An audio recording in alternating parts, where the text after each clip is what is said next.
Everyone, welcome to our channel.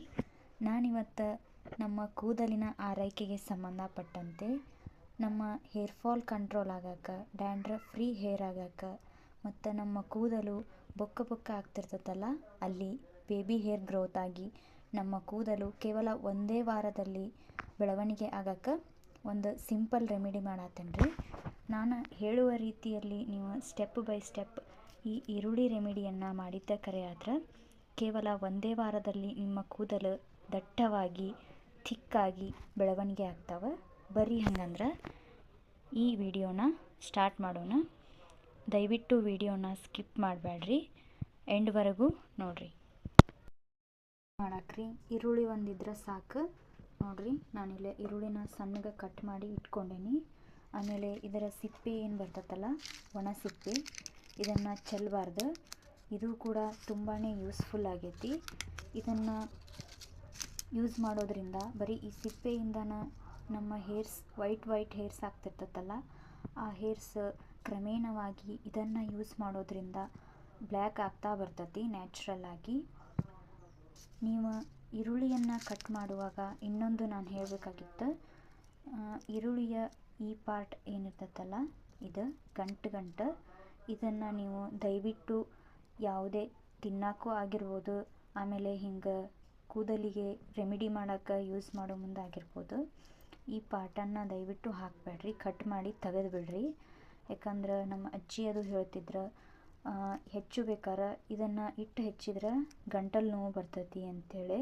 ಹಂಗೆ ಇದನ್ನು ಕೂದಲಿಗೆ ನೀವು ರೆಮಿಡಿ ಯೂಸ್ ಮಾಡೋ ಮುಂದೆ ಯಾವುದೇ ಥರನಾದ ರೆಮಿಡಿ ಮಾಡ್ತೀರಿ, ಈ ಪಾರ್ಟ್ ಮಾತ್ರ ಸಂಪೂರ್ಣವಾಗಿ ಕಟ್ ಮಾಡಿ ತೆಗೆದುಬಿಡ್ರಿ. ಯಾಕಂದ್ರೆ ಇದರಿಂದ ಹೇರ್ ಡ್ಯಾಮೇಜ್ ಆಗುವಂತಹ ಸಾಧ್ಯತೆ ಕೂಡ ಇರ್ತೈತಿ. ಆದ್ದರಿಂದ ಬರ್ರಿ ಈಗ ಇದನ್ನು ಹೆಂಗೆ ಸ್ಟೆಪ್ ಬೈ ಸ್ಟೆಪ್ ರೆಡಿ ಮಾಡ್ಕೋಬೇಕು, ಹೆಂಗೆ ಯೂಸ್ ಮಾಡೋದಂತೇಳಿ ತೋರಿಸ್ತಾನೆ, ನೋಡೋಣ ಬರ್ರಿ. ಫಸ್ಟ್ ಸ್ಟೆಪ್ ಇದು. ಈರುಳ್ಳಿಯನ್ನು ನಾನು ಸಣ್ಣಗೆ ಕಟ್ ಮಾಡಿ ಇಟ್ಕೊಂಡಿದ್ದೆ ಅಲ್ಲ, ಅವನ್ನ ಮಿಕ್ಸಿಗೆ ಹಾಕಿ ರುಬ್ಕೊಂಡು ರಸ ತಗೊಂಡನಿ. ಇದು ಅದರ ಚಟ್ಟ, ಇದು ಸೋಸಿದ್ದು ಈರುಳ್ಳಿ ಜ್ಯೂಸ್, ಇಷ್ಟು ಬಂದೈತಿ. ಇದು ಚಟ್ಟ ಏನಿರ್ತೈತಲ್ರಿ, ಇದನ್ನು ವೇಸ್ಟ್ ಮಾಡಬಾರ್ದು. ಇದನ್ನೇನು ಮಾಡ್ಬೇಕಂಥೇಳಿ ನಾನು ನಿಮ್ಗೆ ಹೇಳ್ತೀನಿ. ಈಗ ಫಸ್ಟಿಗೆ ನಾವು ಈ ಸಿಪ್ಪಿ ಏನು ತಗೊಂಡಿರ್ತೇವಲ್ರಿ, ಒಣ ಸಿಪ್ಪಿ, ಇದಕ್ಕೆ ನಿಮ್ಮ ಕೂದಲು ಅಳತೆ ನೋಡಿಕೊಂಡು ಎಷ್ಟು ಬೇಕೋ ಅಷ್ಟು ನೀರು ಹಾಕ್ಕೊಂಡು ಇದನ್ನು ಕುದಿಸ್ಕೋಬೇಕ್ರಿ ಸಣ್ಣಗೆ ಇಟ್ಟು. ಕೂದಲಿನ ಅಳತೆ ನೋಡಿಕೊಂಡು ನಿಮಗೆ ಎಷ್ಟು ಬೇಕೋ ಅಷ್ಟು ನೀರು ಹಾಕಿ ಇದನ್ನು ಸಣ್ಣಗೆ ಕುದಿಸ್ಕೋಬೇಕು, ಈ ಸಿಪ್ಪಿ ಒಳಗಿರುವಂತಹ ರಸ ಬಿಡುವಂಗೆ. ಹಂಗೆ ಇನ್ನೂ ಅಂದ್ರಿ, ಈ ಸಿಪ್ಪಿ ಹಿಂಗೆ ಕ್ಲಿಯರ್ ಇದ್ರೆ ಓಕೆ. ಇವ ಕಪ್ಪು ಕಲಿ ಆಗಿರ್ತಾವಲ್ಲ, ಅದು ಶಿಲೀಂಧ್ರ ಹತ್ತಿರ್ತೈತಿ, ಕರಿ ಶಿಲೀಂಧ್ರ. ಅವನ್ನ ಹಂಗೆ ನೀವು ನೀರಾಗ ಹಾಕಿ ಕುದಿಸ್ಕೊಂಡು ತಲೆಗೆ ಹಚ್ಕೋಬಾರ್ದು. ಅದರಿಂದ ಏನಾದರೂ ಸೈಡ್ ಎಫೆಕ್ಟ್ ಆಕತಿ. ಹಚ್ಕೋಬೋದು ಅವನ್ನ, ಆದ್ರೆ ವಾಶ್ ಮಾಡಿ ಆಮೇಲೆ ನೀರಾಗ ಹಾಕಿ ಕುದಿಸಿ ಅದರ ನೀರು ನೀವು ಹಚ್ಕೋಬೋದು. ಈಗ ಇದನ್ನು ಒಂದು 5 ಮಿನಿಟ್ಸ್ ಕುದಿಸ್ಕೋಬೇಕ್ರಿ. ಸಿಪ್ಪಿ ಕುದಿಸ್ಕೊಂಡನಿ, ಹಿಂಗೆ ರಸ ಬಿಟ್ಕೊಂಡತಿ ರೆಡ್. ಈಗ ಇದನ್ನು ಸೋಸ್ಕೋಬೇಕು ನೋಡ್ರಿ. ಸೋಸ್ಕೊಂಡ್ಮ್ಯಾಗ ಇದು ಹಿಂಗೆ ಕಲರ್ ಬಿಟ್ಕೊಂಡೈತಿ ರೆಡ್ ಆಗಿ. ಈಗ ನಮಗಿದು 2 ಥರ ಜ್ಯೂಸು ರೆಡಿ ಆಯ್ತು. ಇದು 2 ಸ್ಟೆಪ್ಪಿಗೆ ಅಪ್ಲೈ ಮಾಡೋಕ್ಕೆ ರೆಡಿ ಆಯ್ತು. ಈಗ ನಾನು ಇನ್ನೊಂದು ಸ್ಟೆಪ್ ಅಂದ್ರೆ, ಈಗಿದು ಇನ್ನೊಂದು ಸ್ಟೆಪ್ ಇಲ್ಲಿ ಉಳಿದೈತಲ್ಲ, ಇದು ರುಬ್ಕೊಂಡು ಉಳಿದಿದ್ದು ರಸ ತಕ್ಕೊಂಡು ಇದನ್ನೇನು ಮಾಡ್ಬೇಕು ಬರ್ರಿ ನೋಡೋಣ. ಗ್ಯಾಸ್ ಹಚ್ಕೊಂಡ್ರಿ. ಈಗ ಇದಕ್ಕೆ ಸ್ವಲ್ಪ ಕೊಕೊನಟ್ ಆಯಿಲ್ ಹಾಕ್ಕೊಂಡು ಎಷ್ಟು ಬೇಕೋ ಅಷ್ಟು ನಿಮ್ಮ ಕೂದಲು ಅಳತೆ ನೋಡಿಕೊಂಡು ಎಷ್ಟು ಬೇಕೋ ಅಷ್ಟು ಕೊಕೊನಟ್ ಆಯಿಲ್ ಹಾಕ್ಕೊಂಡು, ಆಮೇಲೆ ಇದಕ್ಕೆ ಹರಳೆಣ್ಣೆ ಅಂತ ಹೇಳಿ ಬರ್ತೈತಿ, ನಿಮಗೆ ಗೊತ್ತಿರ್ಬೋದು. ಈ ಹರಳೆಣ್ಣೆನ ಮಿಕ್ಸ್ ಮಾಡಬೇಕು. ಇದನ್ನು ನೀವು ಸ್ಟೋರ್ ಮಾಡಿ ಇಡಬೇಡ್ರಿ. ಸ್ಟೋರ್ ಮಾಡಿ ಇಟ್ಟರೆ ಒಂಥರ ಇದು ಕಮಟ್ ಸ್ಮೆಲ್ ಬರೋಕ್ಕೆ ಸ್ಟಾರ್ಟ್ ಆಕತಿ. ನೀವು ಯಾವತ್ತು ತಲೆ ವಾಶ್ ಮಾಡ್ಕೋಬೇಕಂತ ಇರ್ತೀರಲ್ಲ, ಅದರ ಹಿಂದಿನ ದಿನ ಬೇಕಾದ್ರೆ ಇದನ್ನು ನೀವು ರೆಡಿ ಮಾಡಿ ಇಟ್ಕೋಬೋದು. ಈ ಜ್ಯೂಸು ಅಷ್ಟೇ, ಅವತ್ತು ನೀವು ರೆಡಿ ಮಾಡಿ ಇಟ್ಕೋಬೋದು, ಕೆಡೋದಿಲ್ಲ. ಮಾರನೇ ದಿನ ನಿಮ್ಗೆ ಅಪ್ಲೈ ಮಾಡ್ಕೊಳಕ್ಕೆ ಬರ್ತೈತಿ. ಇದು ಏನು ಉಳ್ದೈತಲ್ರಿ, ಇದು ವೇಸ್ಟ್. ಇದನ್ನು ಹಿಂಗೆ ಎಣ್ಣೆ ಒಳಗೆ ಹಾಕಿ ಇದನ್ನು ಕುದಿಸ್ಕೋಬೇಕ್ರಿ ಸಣ್ಣಗೆ. ಎಣ್ಣೆ ನಿಮ್ಗೆ ಎಷ್ಟು ಬೇಕಲ್ಲ ಅಷ್ಟು ಹಾಕ್ಕೋಬೇಕು. ನಿಮ್ಮ ಕೂದಲು ಅಳತಿ ನೋಡಿ. ದಯವಿಟ್ಟು ಇದನ್ನು ಸ್ಟೋರ್ ಮಾಡಿ ಇಟ್ಕೊಳಕ್ಕೆ ಕುದಿಸಿ ಇಟ್ಕೋಬೇಡ್ರಿ. ನೋಡಿರಿ ಹಿಂಗೆ ಸಣ್ಣಗೆ ಅಗದಿ ಸಣ್ಣ ಉರಿ ಇಟ್ಟು ಇದನ್ನು ಕುದಿಸ್ಬೇಕು. ಜೋರು ಇರಬಾರ್ದು, ಇದು ಎಲ್ಲ ಹೊತ್ಕೊಂಡ್ಬಿಡ್ತೈತಿ. ಸ್ವಲ್ಪ ಬಿಸಿ ಆತಂದ್ರೆ ಆಫ್ ಮಾಡಿಬಿಡ್ಬೇಕು.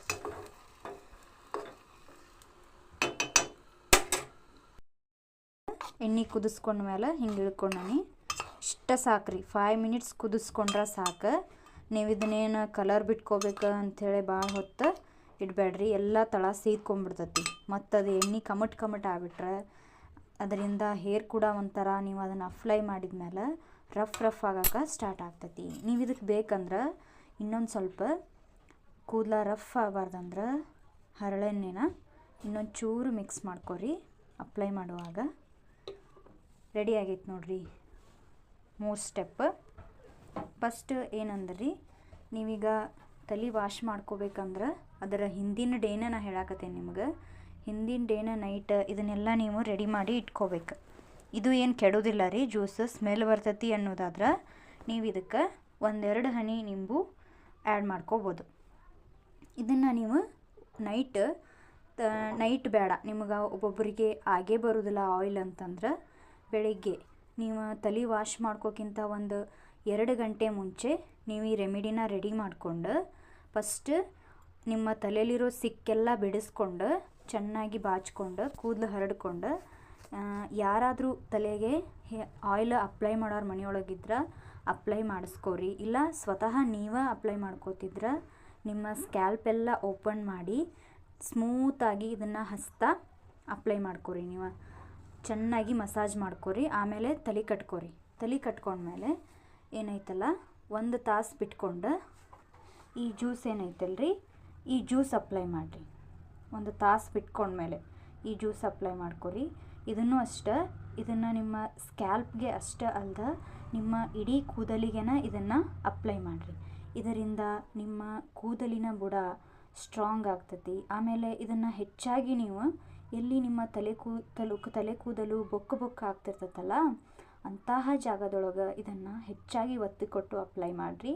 ನೀವು ನೋಡಿರಿ, ಕೇವಲ 1 ವಾರದೊಳಗೆ ಯಾವ ಜಾಗದೊಳಗೆ ಕೂದಲು ಹೋಗೈತಲ್ಲ ಆ ಜಾಗದೊಳಗೆ ಬೇಬಿ ಹೇರ್ ಗ್ರೋತ್ ಆಗೋಕ್ಕೆ ಸ್ಟಾರ್ಟ್ ಆಗ್ತೈತಿ. ಆಮೇಲೆ ಇದಾಯ್ತು, ಇಷ್ಟ ಆಯ್ತು. ಇದನ್ನು ಹಚ್ಕೊಂಡ್ಮೇಲೆ ಮತ್ತೆ 1 ಗಂಟೆ ಬಿಡ್ರಿ ಅಥವಾ ಅರ್ಧ ಗಂಟೆನ ಬಿಡ್ರಿ, ನಡಿತೈತಿ, ಏನಾಗೋಲ್ಲ. ಇಲ್ಲಿ ಮೇನ್ ಆಗಿರೋದು ನೀವು ಇದನ್ನು ಹಚ್ಕೊಂಡು ಎಷ್ಟು ಗಂಟೆ ಬಿಡ್ತೀರಿ ಅನ್ನೋದಲ್ಲ, ನೀವು ಇದನ್ನು ಕೂದಲಿಗೆ ಅಪ್ಲೈ ಮಾಡುವಾಗ ಯಾವ ರೀತಿ ಅಪ್ಲೈ ಮಾಡ್ಕೋತೀರಿ, ಆಮೇಲೆ ಅದಕ್ಕೆ ಎಷ್ಟು ಚೆನ್ನಾಗಿ ಮಸಾಜ್ ಕೊಡ್ತೀರಿ ಅನ್ನೋದಷ್ಟೇ. ಇವೆರಡದ್ದು ಆದಮೇಲೆ ನಿಮಗೆ ಇಷ್ಟ ಆಗಿರೋ ಶಾಂಪೂ ತೊಗೊಂಡು ತಲೆ ವಾಶ್ ಮಾಡ್ಕೋತೀರಿ. ನೀಟಾಗಿ ವಾಶ್ ಮಾಡ್ಕೋಬೇಕು. ಎಣ್ಣೆ ಜಿಡ್ಡು ಉಳಿದಿರಬಾರ್ದು, ಇದು ರಸದ ಜಿಡ್ಡು ಉಳಿದಿರಬಾರ್ದು. ಚೆನ್ನಾಗಿ ಕ್ಲೀನಾಗಿ ತಲೆ ವಾಶ್ ಮಾಡ್ಕೊಂಡಾದ್ಮೇಲೆ ಈ ಜ್ಯೂಸ್ ಏನೈತಲ್ರಿ ಲಾಸ್ಟಿಗೆ ಇದನ್ನು ನೀವು ಒಂದು ಡಬ್ಬಿಯೊಳಗಾದರೂ ಹಾಕಿ ಇಟ್ಕೋಬೋದು. ಇಲ್ಲಾಂದ್ರೆ ಸ್ಪ್ರೇ ಬಾಟಲ್ ಬರ್ತೈತಲ್ರಿ ಆ ಸ್ಪ್ರೇ ಬಾಟಲ್ ಒಳಗೆ ಇದನ್ನು ಹಾಕಿ ನೀವು ಸ್ಟೋರ್ ಮಾಡಿ ಇಟ್ಕೋಬೋದು. ನಿಮ್ಮ ತಲೆ ಕೂದಲೆಲ್ಲ ಆರಿಸ್ಕೋಬೇಕು. ಫಸ್ಟಿಗೆ ಆರಿಸ್ಕೊಂಡಾದ್ಮೇಲೆ ಇದೇನು ಸ್ಮೆಲ್ ಬರೋದಿಲ್ಲ ರೀ ಇದು, ಯಾಕಂದ್ರೆ ಇದು ಮೇಲಿನ ಒಣ ಸಿಪ್ಪೆದಲ್ಲ, ಒಟ್ಟ ಸ್ಮೆಲ್ ಬರೋದಿಲ್ಲ. ಇದನ್ನು ನೀವು ತಲೆ ಕೂದಲೆಲ್ಲ ಆರಿದ ಮೇಲೆ ಇದನ್ನು ಸ್ಪ್ರೇ ಮಾಡ್ಕೋಬೇಕ್ರಿ. ನಿಮ್ಮ ಸ್ಕ್ಯಾಲ್ಪಿಗೆ ಆಗಿರ್ಬೋದು, ನಿಮ್ಮ ಇಡೀ ಕೂದಲಿಗೆ ಆಗಿರ್ಬೋದು, ಎಲ್ಲ ಅಪ್ಲೈ ಮಾಡ್ಕೋಬೇಕ್ರಿ. ಇದನ್ನು ಅಪ್ಲೈ ಮಾಡ್ಕೊಂಡ್ರೆ ನಿಮ್ಮ ಕೂದಲು ವೈಟ್ ಹೇರ್ ಆಗ್ತಿರ್ತೈತಲ್ಲ ಅದು ನ್ಯಾಚುರಲ್ ಆಗಿ ಒಂಥರ ಕಲರ್ ಕೊಡೋಕೆ ಸ್ಟಾರ್ಟ್ ಆಗ್ತೈತಿ. ಸ್ಟಾರ್ಟಿಂಗ್ ರೆಡ್ ಆಗಿ ಆಮೇಲೆ ತನ್ನಷ್ಟಕ್ಕೆ ತಾನೇ ಬ್ಲ್ಯಾಕ್ ಆಗೋಕೆ ಸ್ಟಾರ್ಟ್ ಆಗ್ತೈತಿ. ನೋಡಿದ್ರಲ್ಲ, ಈ ಥರ ಈ 3 ಸ್ಟೆಪ್ಪನ್ನು ನೀವು ಕರೆಕ್ಟಾಗಿ ಈ ರೆಮಿಡಿನ 1 ವಾರ ತಪ್ಪದೇ ಯೂಸ್ ಮಾಡಿದ್ದ ಕರೆ ಆಗಿದ್ರೆ ನಿಮ್ಮ ಕೂದಲು ಕೇವಲ ನೀವು 2 ಸಲ ಇದನ್ನು ಅಪ್ಲೈ ಮಾಡಿದರೆ ಸಾಕು, ನಿಮ್ಗೆ ರಿಸಲ್ಟ್ ಗೊತ್ತಾಗ್ತೈತಿ. ಎಷ್ಟೇ ಕೂದಲು ಹೊಂಟಿದ್ರೂ ಹೊಳ್ಳಿ ಅದರ 2 ಪಟ್ಟಿನಷ್ಟು ಕೂದಲು ವೇಗವಾಗಿ ಬೆಳವಣಿಗೆ ಆಗ್ತಾ ಬರ್ತೈತಿ. ನೋಡಿರಿ, ನೀವು ಈ ರೆಮಿಡಿನ ಟ್ರೈ ಮಾಡಿ ನೋಡಿರಿ. ಇದನ್ನು ನೀವು ವಾರಕ್ಕೆ 2 ಸಲ ಅಂದ್ರೆ 3 ದಿನಕ್ಕೆ 1 ಸಲ ಇಲ್ಲ 4 ದಿನಕ್ಕೆ 1 ಸಲ ಟ್ರೈ ಮಾಡಿ ನೋಡಿರಿ. ನಾನು ಯಾಕಿಲ್ಲಿ ಬರೀ ಜ್ಯೂಸ್ ಅಷ್ಟನ್ನು ನಾನು ತೋರಿಸ್ಬೋದಿದ್ದು ಅಪ್ಲೈ ಮಾಡೋದು. ನಮ್ಮ ಅಜ್ಜಿ ಒಂದು ಮಾತು ಹೇಳ್ತಿದ್ರು, ನಾನು ಮೊದಲಿಗೆ ತಲೆಗೆ ಆಯಿಲ್ ಹಾಕ್ತಿದ್ದಿಲ್ಲ, ಆಯಿಲ್ ಹಾಕಲಿಲ್ಲ ಅಂದ್ರೆ ಏನಾಗ್ತದಂದ್ರೆ, ಈಗ ಹೆಂಗೆ ನೀರು ಹಾಕಲಿಲ್ಲ ಅಂದ್ರೆ ಗರಿಕೆ ಹುಲ್ಲು ಹುಟ್ಟೋದಿಲ್ಲಲ್ಲ, ಹಂಗೆ ಆಯಿಲ್ ಹಾಕಲಿಲ್ಲ ಅಂದ್ರೆ ನಮ್ಮ ಕೂದಲು ಸಹ ಬೆಳವಣಿಗೆ ಆಗಕ್ಕೆ ಸಾಧ್ಯನೇ ಇಲ್ಲ. ನಮ್ಮ ಕೂದಲಿಗೆ ಪ್ರೋಟೀನ್ ಇರುವಂತಹದ್ದು ಆಯಿಲ್. ಆದ್ದರಿಂದ ನಾವು ವಾರಕ್ಕೆ 1 ಸಾರಿ ಆದರೂ ನಮ್ಮ ಕೂದಲಿಗೆ ಆಯಿಲ್ ಹಾಕಲೇಬೇಕು. ಅದ್ರಾಗ ನಾನು ಇದಕ್ಕೆ ಬರೀ ಕೊಕೊನಟ್ ಆಯಿಲ್ ಅಷ್ಟೇ ಹಾಕಿಲ್ಲ, ಹರಳೆಣ್ಣೆ ಕೂಡ ಮಿಕ್ಸ್ ಮಾಡೀನಿ. ಅದರಿಂದ ನಮ್ಮ ಕೂದಲು ಒಂಥರ ಫ್ರೀಝಿಯಾಗಿ ರಫ್ ಆಗಿ ಇರ್ತೈತಲ್ಲ, ಅದು ಸ್ಮೂತ್ ಆಗ್ತೈತಿ. ಆಮೇಲೆ ಶೈನ್ ಆಗಕ್ಕೆ ಸ್ಟಾರ್ಟ್ ಆಗ್ತೈತಿ. ನೋಡಿದ್ರಲ್ಲ, ನಮ್ಮ ಕೂದಲು ಕೇವಲ 1 ವಾರದೊಳಗೆ ದಟ್ಟವಾಗಿ, ಸೊಂಪಾಗಿ, ಶೈನಾಗಿ ಬೆಳವಣಿಗೆ ಆಗಕ್ಕೆ ಈ 3 ಥರ ಸ್ಟೆಪ್ ಯೂಸ್ ಮಾಡಿ ಈ ರೆಮಿಡಿನ ನೀವು ಯೂಸ್ ಮಾಡಿರಿ. ನಿಮ್ಗೆ ಈ ವಿಡಿಯೋ ಇಷ್ಟ ಆಗಿದ್ರೆ ಲೈಕ್ ಮಾಡಿರಿ, ನಮ್ಮ ಚಾನಲ್ ಸಬ್ಸ್ಕ್ರೈಬ್ ಆಗಿರಿ.